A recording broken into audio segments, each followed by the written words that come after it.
ఈరోజు నేను తెనాలి చెంచుపేట డొంక రోడ్లోని ఓసన్న మందిరికి ప్రేయర్కి వెళ్ళాము.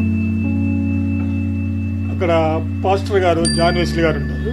ఆయన ప్రార్థన చేశారు. ప్రార్థన అంతా ముగించేసిన తర్వాత చివరిలో మన 26, 27, 28 3 రోజులు ఉపవాస ప్రార్థన ఉంటుందమ్మా.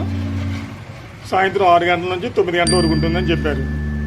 సరే అనుకున్నాం. ప్రేయర్ అంతా అయిపోయింది. బయటకు వచ్చాం. బయటకు వచ్చాక నేను నడుస్తుంటే నా ముందు ఒక 2 ఆడవాళ్ళు నడుస్తున్నారు. వాళ్ళల్లో ఒక ఆవిడ ఇంకొక ఆవిడతో అంటుంది, ఏమండి పాస్టర్ గారు 26, 27, 28 3 రోజులు ఉపవాసం ఉండమంటున్నారు, నా వల్ల అయిద్దంటారా? నేను ఎప్పుడు ఉండలేదు అంట. అప్పుడు రెండో వాడే ఉంటుంది, ఉండండి ఏముంది, సంవత్సరం అంతా తింటున్నాం కదా, ఒక 3 రోజులు ఉంటే ఏమవుతుంది, అయినా దేవుడి కొరకే కదా మనం చేసేది అంది. నేను ఉండబట్టలేక వాళ్ళతో ఆపి, ఏమండి మనం చేసేది దేవుడి కొరకు కాదండి, మన కొరకు.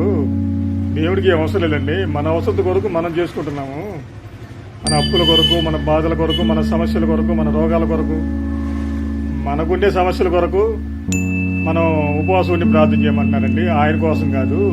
అలా కాదండి మీరు అన్నది. ఆయన మన నిమిత్తమై, మన పాపాల నిమిత్తమై సిలువ వేయబడి, ముళ్ళ కిరీటం పెట్టబడి, కొరడాలతో కొట్టబడి, రక్తం కార్చాడమ్మా మన పాపాల కొరకు. మన కోసం ఆయన చేస్తున్నాడు, కానీ ఆయన కోసం మనం ఏమి చేయక్కర్లేదమ్మా. మనం నీతిగా ఉంటూ ఆయన మార్గంలో నడిస్తే చాలమ్మా.